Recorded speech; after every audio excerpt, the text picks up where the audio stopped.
What was that? What's wrong? We just entered the hollow and you're already spacing out. Didn't sleep well last night? For a moment, I felt like I was underwater. Like in a dream or something. Never mind. I think I'm probably just tired. Maybe you've been pushing yourself too hard these days. After working all day, you've really got to get some proper sleep at night. Are you all sleeping at night? Yeah? When else would we sleep? During the day, of course. Just like Wise, I nap when I can. So you do sleep. You've been saying how the night horror would take you in your sleep, so I thought you chose not to. You have to sleep. And dreams are important. Granny says dreams are where you talk to those who've passed away. I wasn't actually sleeping. I was just spacing out. These past few days have been exhausting. Good thing Miss Zhao's here helping us out. Let's finish up quickly and head to Fantasy Resort for a proper break. Fantasy Resort. I'm wide awake now. Let's go. All right, pull yourself together. Let's head to the safe house to find Yidhari.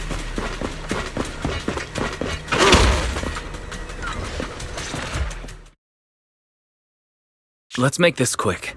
As soon as we pick up Yidhari, let's...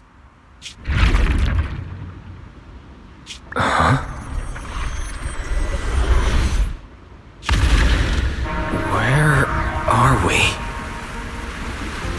Hurry! What are you doing here? You'll catch a cold. Come on, let's go home. You're not going to find them here. Hari? Is she talking to me? Could this be... This is... Yidhari's memory. It's been 8 years, Hari. 8 years. You can't keep going into the hollow because you saw your parents. What if something happens and we can't get to you in time? We understand your pain. Your parents were our friends too. But life goes on. You have to move forward.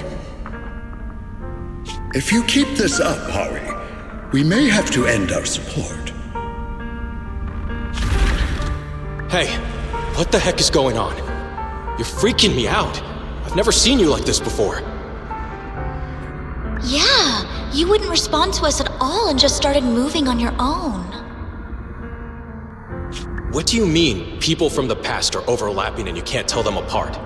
Look, if you've got some weird disease or something, maybe you shouldn't be a proxy anymore.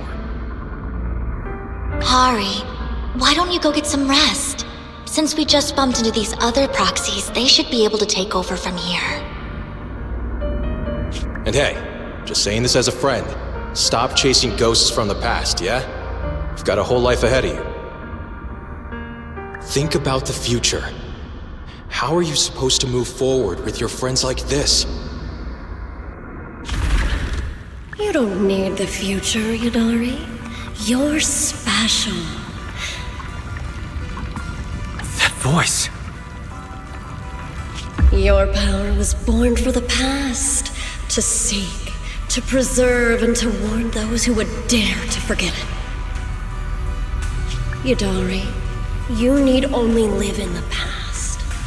The stories that once shook the world, they're more than enough to carry you through a lifetime. Don't you love stories? Don't you want to be part of one?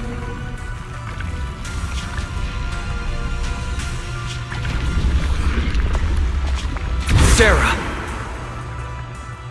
What's wrong, Wise? Huh? No one's here. Where's Sarah? The safe house is empty, and Yidhari's not here either.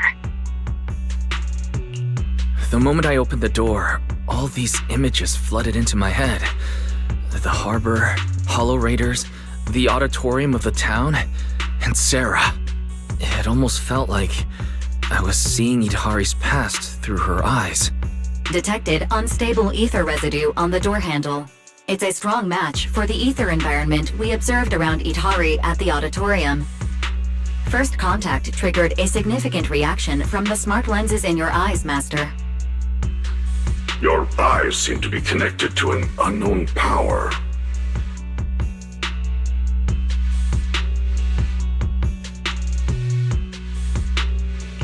An unknown power in my eyes, huh? When did it all start? At the auditorium? When I brought Vivian back? Or even earlier? Wise, you're not about to, manifest one of those drowned ideals, are you? Huh? No way. I think I just slept poorly last night. A drowned ideal of Wise? Would I see a version of him with shoulders as broad as Manato's? Alright. Enough daydreaming. Let's go find Yidhari already. Look! There's some notes on the table. They must be from Yidhari. What's it say on there? Strawberry Parfait memo. Once I'm back at the inn, copy this into the storybook. This is a tale awakened by the light. It happened in an auditorium buried deep in the mist. One night, a boy with eyes like stars came quietly to visit. There's no need to read the whole thing. Pretty sure we all know where the story's headed. Read it all out. It's okay. Unless Wise is getting shy or something. This is your big debut as the story's protagonist after all. Let me see if there's anything we don't know yet. Here, on the last page. Moss's words made me realize that was Wise's story, not mine. I should return to my own story. Thank you for coming to find me. What does that mean? I'm not entirely sure what that means, but one name's standing out, loud and clear. Yup, Moss again. Yidhari's probably gone back to the town. We should go and ask her directly.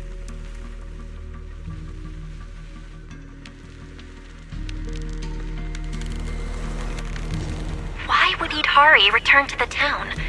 She has no reason to go back there.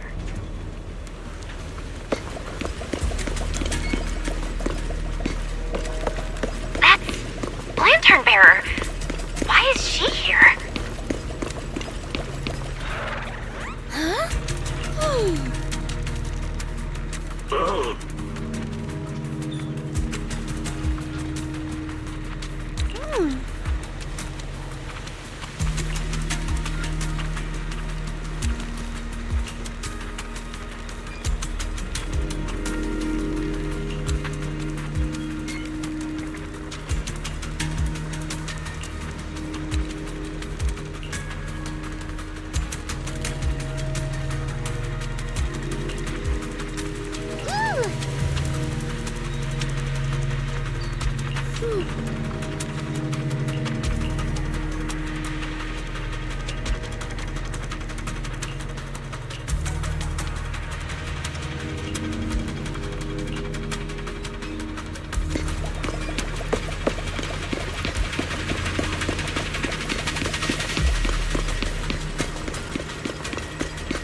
It's Pal. What's he doing in front of the auditorium?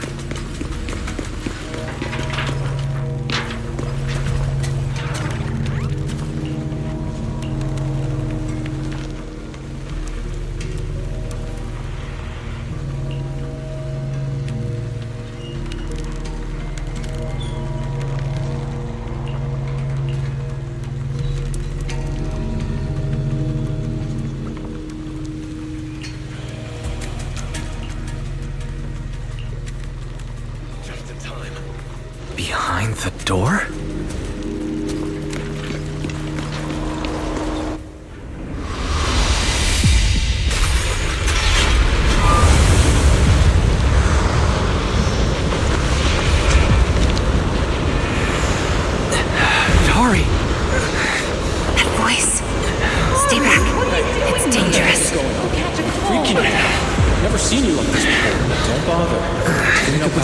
How are you supposed to move forward with your friends You like can't this? keep going into the hollow because you saw your parents. It's been 8 years, Harry. Can't keep waiting for that. Please, Mommy is begging you. Why are you pretending not to know me?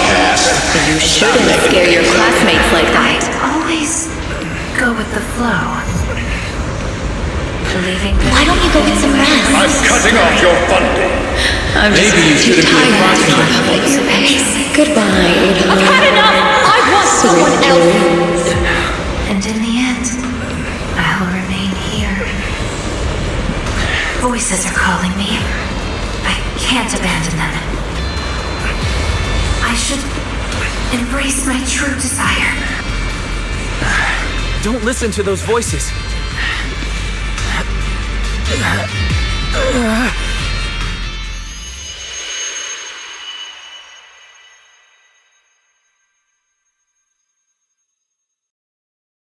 Yidhari. No, I can't. The story's over. I should sleep now. Stay with me, Yidhari. I promised I'd get you out of the hollow. My story ends right here. This is where I drift off. I'm sorry. If only we had met sooner. But we only found each other at the end of the story. The end? No, this is the beginning. The Strawberry Parfait storybook has just begun. Remember? My storybook. Don't fall asleep. Keep writing. Don't become an author who leaves their story unfinished.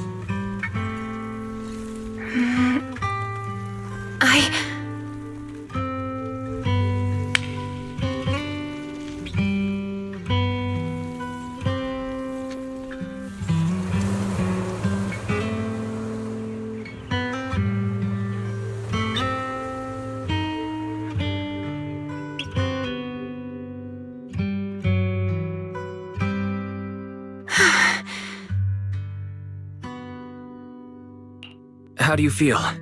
Your head any clearer now? I think I had a nightmare about someone pressuring me to finish the next chapter. If you keep sleeping, the nightmare will totally come true. Sorry, Wise. I've caused you trouble again. What happened, Yidhari? You said you'd wait for me at the safe house. Why'd you come back on your own? Maybe I just couldn't resist my curiosity. Moss showed me the truth about the town, but the truth brought nothing but despair. Would you like to see? Behind that door in the corner, there's a hidden room. That's where the ending is. Not just mine, but the ending for everyone in the town. I'm ready. The hidden door is right here.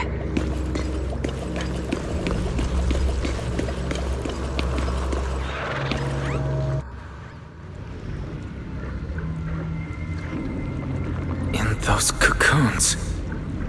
This is the truth the town holds. And the reason I can't leave.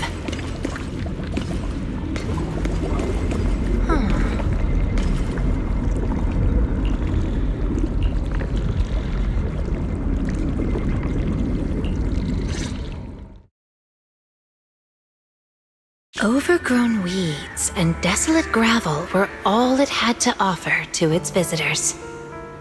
Fanatics, conspirators, and a prisoner who had yet to realize she would be trapped here for a long, long time. The fanatics manipulated the prisoner. Then they relied on her. Here on this barren land, they tried to peer into the Hollow's memories. The remnants of etheric structures were gradually tracked down and pieced back together, until the town took shape. One day, the fanatics found what they were looking for. And they just left, leaving behind the illusory walls and the prisoner, drifting between sleep and waking. Had no one shown up, the town might have lingered forever until the prisoner lost herself completely. No one knows how much time had passed, but one day, lost wanderers in the Hollow came knocking. They were already breaking down, nearly consumed by corruption, on the verge of turning into Ethereals. The town took the men, wrapped them in cocoons, and sheltered them just before the moment of turning. Maybe it was the miasma. Maybe it was the town's will. Or maybe it was both. But eventually, they emerged, no longer lost. They became the town's people, the cocoon's chosen agents. They call themselves Drowned Ideals. Moss once tested it. If a cocoon is broken, the person inside turns into an ethereal immediately. Perhaps there's a voice inside me that's been holding me back all along. If I leave the Hollow, the town and its cocoons will disappear. And the people, once exposed again to the miasma, they'll turn into ethereals in an instant. No wonder Moss said you belonged to the town. Was he the first lost wanderer that arrived here? No, he's the most obsessed with the town, but he wasn't the first. There were other unwelcome visitors long before them, non-human visitors. Lantern bearer and wandering hunter. To the townsfolk, they were monsters to be both respected and feared, and the town could not turn them away. Welcome to the cradle. It's you. Oh, you can actually see me here. That's wonderful. I thought I'd only be visible to you in a place like that safe house. Not many people come and go here. After a while, it becomes easy to recognize you. Moss! Don't tell me these cocoons are... Yes, that's the true bodies of the townsfolk you've been looking for. But I'd rather call them who we used to be. The first time I appeared in the Hollow, I came face to face with myself. A Moss who was half mad from the corruption. I knew he didn't have much time left. Either he'd die, or he'd turn into an ethereal. So I scrambled for supplies and shelter, trying to win another me a fighting chance. I mean, I was an investigator, but it didn't matter what I was. The outcome depended on him, and he was a coward. In the end, we made it to the town.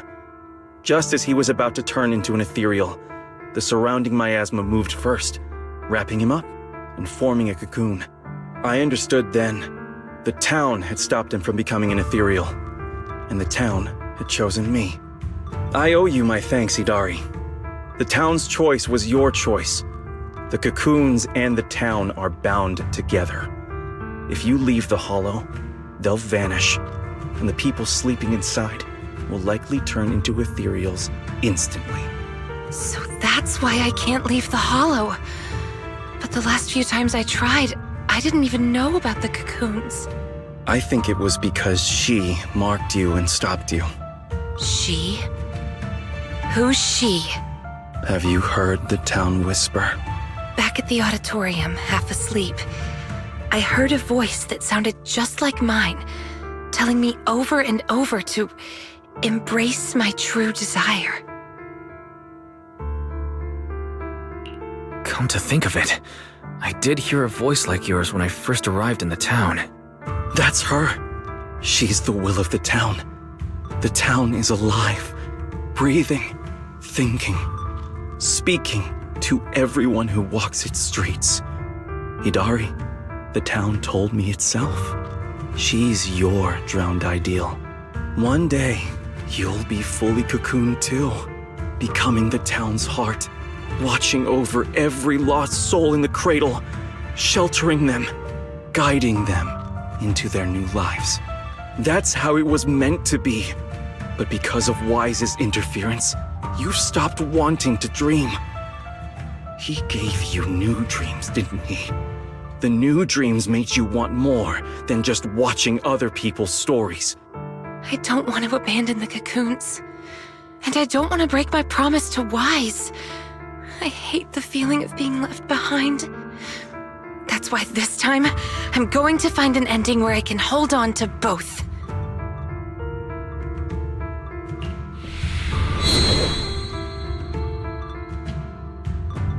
A weak reaction. Even with this many lumen boxes, it's still not enough. Wait, what are those in your hand? Did they just cause the cocoons to react? No way, those things are dangerous. Could you hand them over to me? Sorry, but these are extremely important. I thought I could guide you gently, and eventually you'd become part of the town. But you're not just stubborn, you're even trying to take the townsfolk away. Looks like I'll have to use stronger methods. We still have a lot to discuss about Lantern Bearer, Wandering Hunter, and why Manato still hasn't cocooned. But it seems we just don't have the patience anymore. Fine. We'll talk after you've cocooned, when we're kin. Let's get out of here and tell everyone about the cocoons.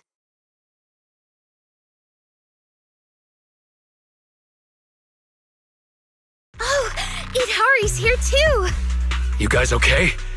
Moss came out of the auditorium yelling, and then the townsfolk suddenly swarmed us. We had to fall back here. What's going on? The townsfolk's actual bodies are down in that room. They're all wrapped in cocoons. Got it. I'll hold the door, and you guys figure out how to open those cocoons. It's not that simple. If we destroy the cocoons, the people inside will be corrupted and instantly turn into Ethereals. What if we take the cocoons out of the hollow?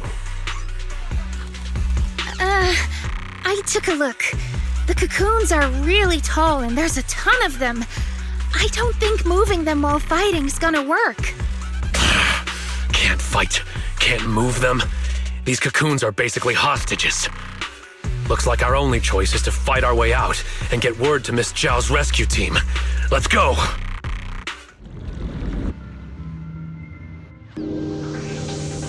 Quick, to the auditorium! Stop them! Get to safety if you can't fight!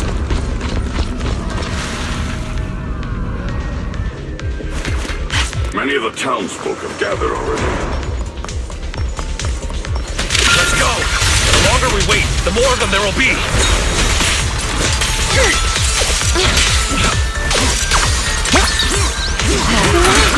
My aim is clear. The road ahead is blocked! Let's try another way. Can you tell us apart? I took note of how you dressed and sounded back at the safe house. Out of my way! As long as there aren't too many figures, I can recognize you. Though your faces still look blurred to me. That's good enough. It'll make it easier to fight together. That's right! Strawberry parfait, Manato, get ready to unleash the combo move! That's not the kind of teamwork I meant! I'm right behind you.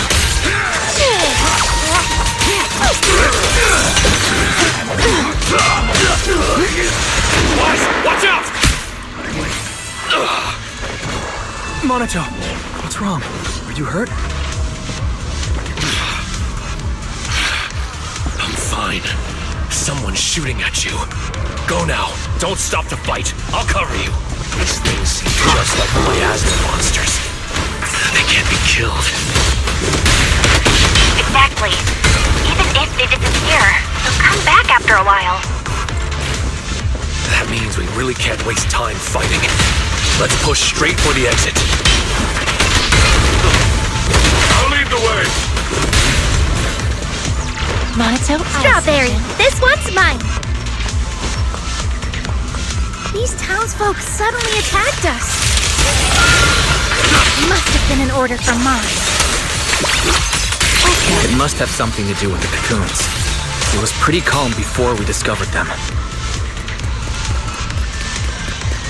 The town's exit is just Manato's round ideal. He doesn't seem hostile. Is he waiting for us?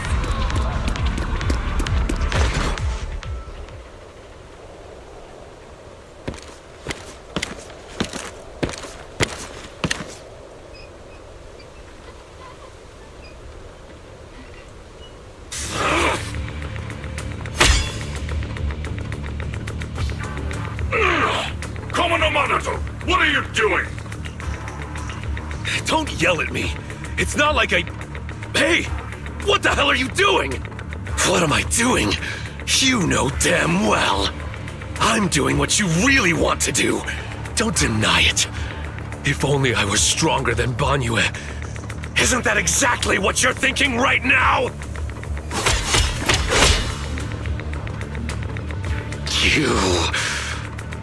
I'm the dream you can't reach, and I'll prove Komono Manato can!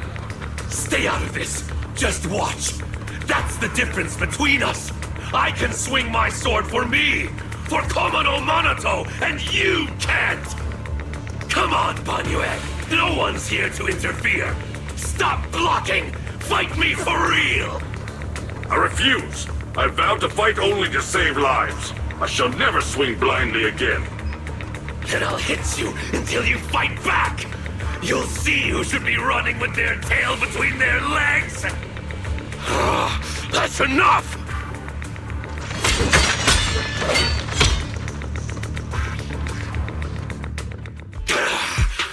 Again, Banyue! Hey! If you're gonna fight, fight me! Leave the others out of it! Fight you? I want a real rival who can stand on their own. Not someone who's injured like you are now. Manato, you're injured. Are you okay? I'm fine. It's just a scratch. I'll say it for you. You tell everyone that. But can you really fool yourself? You're always covering the rear, always taking direct hits. How can we fight fair when you're never at full strength? One of you fights to protect his friends. The other swings for pride when attack even the innocent. Who is truly stronger? The answer is obvious. Friends? Komono Manato doesn't need any friends. Carrying something meaningless like that will only weigh your sword down. Enough. You just want a clean fight, right? So do I. Next time, just you and me. No one else. Fine. I'll trust you this once. Show up next time without half a dozen injuries, and I'll show you just how strong you could have been.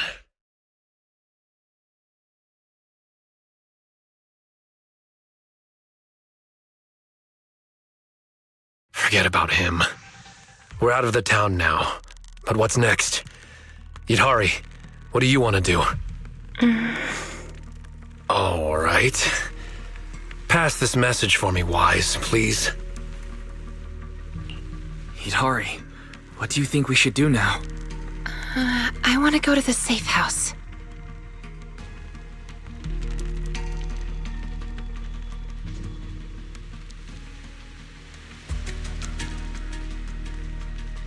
So that means, even if we find a way out, we can't really use it, can we? If Moss is right, the town trapped Yidhari to protect the cocoons. If we can solve the cocoon problem, everything else should fall into place. I'd trust half of Moss's words, at most. I tend to muddle through things without thinking too hard, but once I start something, I can't just quit halfway. To keep the cocoons safe, I can't leave the hollow yet. Sorry if this weird ability of mine's been a burden. Oh, don't say that. Because of your ability, many of the Lost Ones finally have a chance of making it out alive. So what if it's a little peculiar? That said, protecting others means protecting yourself too. Don't just put your life on the line every time. Yeah, agreed. You hear that, Manato? Huh? Oh, it's really just a scratch, I swear. I'm curious. Yidhari, if you can't tell who's who in the hollow, how do you even fight? By sensing hostility. I don't ignore anyone who tries to attack me, illusions or not. Better to hit them all, just in case. Sometimes I do end up swinging my hammer at thin air, but most of the time I'm on target. And now that Wise is here, he can steer me toward the real enemies. From now on, wait for me before doing anything. And whatever you do, don't open the door for anyone. Oh, and here, hold on to this little drum. If an Aquisp knocks, you can scare it off with this. Raise your hand if you have any questions. Knockwisp? What's that?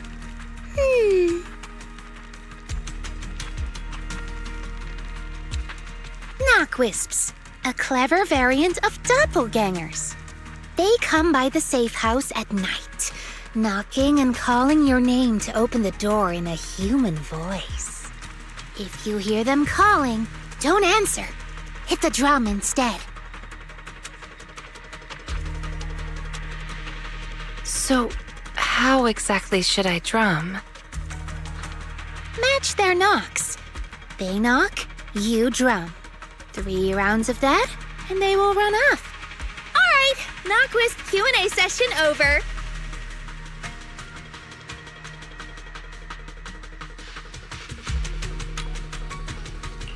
All right, Manato. Let's head back. Everyone's rested up, so let's get back to Phylum Heights. Now that we know where the cocoons are, no more tiptoeing around. The next step's our showdown with the town.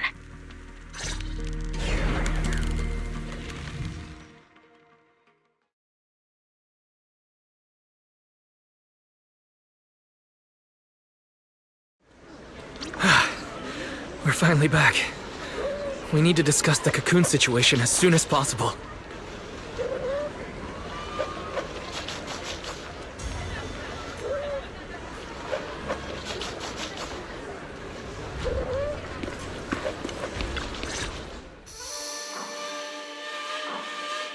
Alright, we're up to speed now. The rescue team's already assembled. We can head out tomorrow.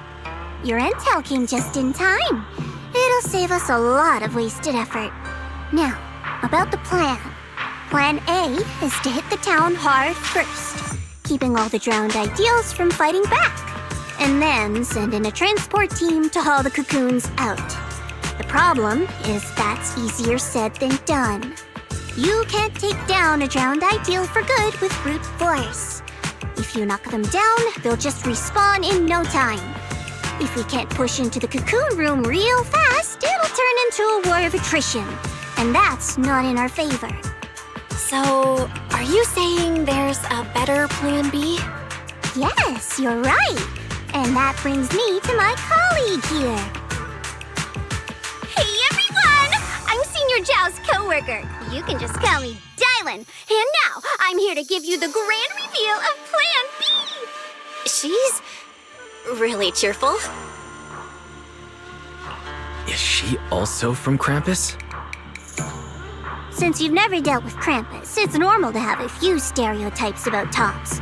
But trust me, every employee here is completely different in style, and that's thanks to our boss. Anyway, go on, Dylan. Alright, the key to Plan B is the cocoons. If we can dissolve them on the spot, we cut about 70% of the suppression and hauling time. What does dissolve on the spot mean? Check this out. Ta-da!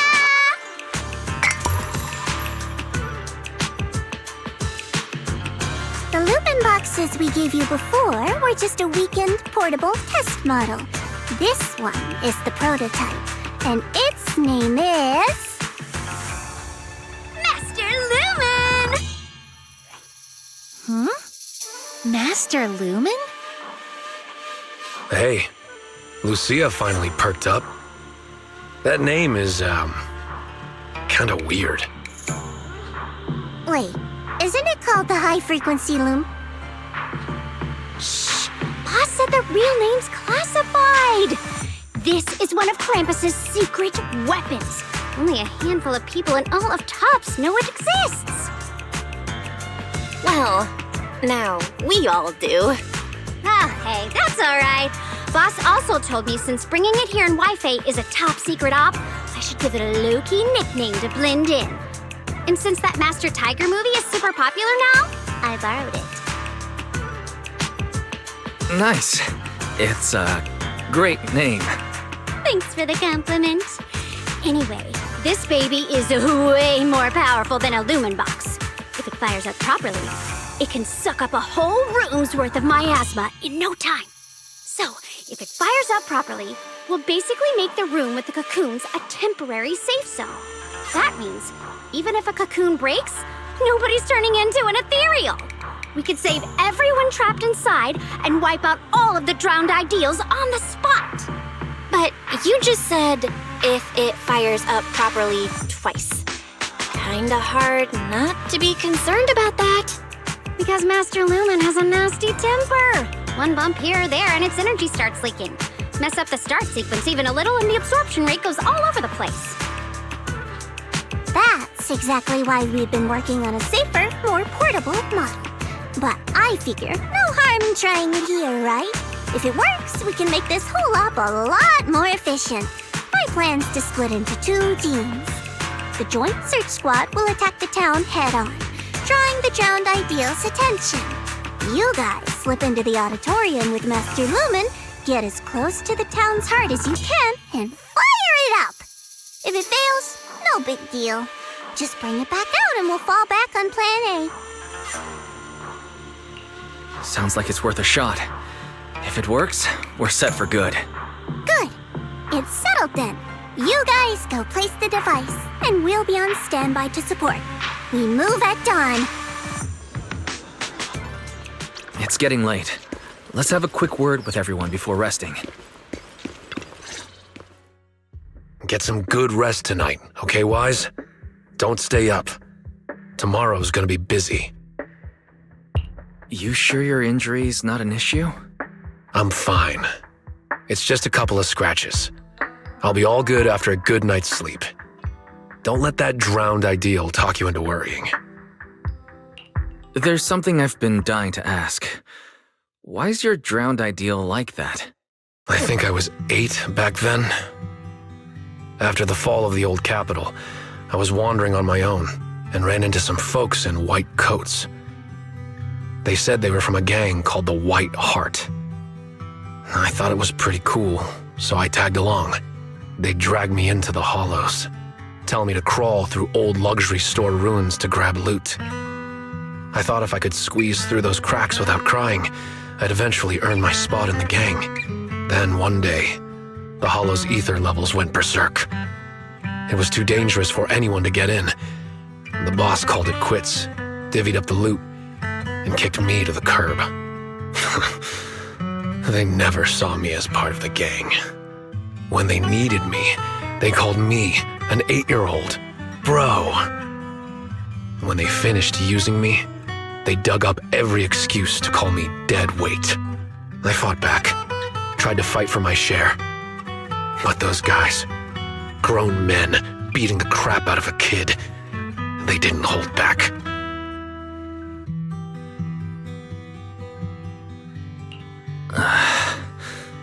That day, when I could only crouch on the ground with my head in my arms, I swore to myself that Komono Manato needed no friends, trusted no one, and he'd fight for himself and himself alone.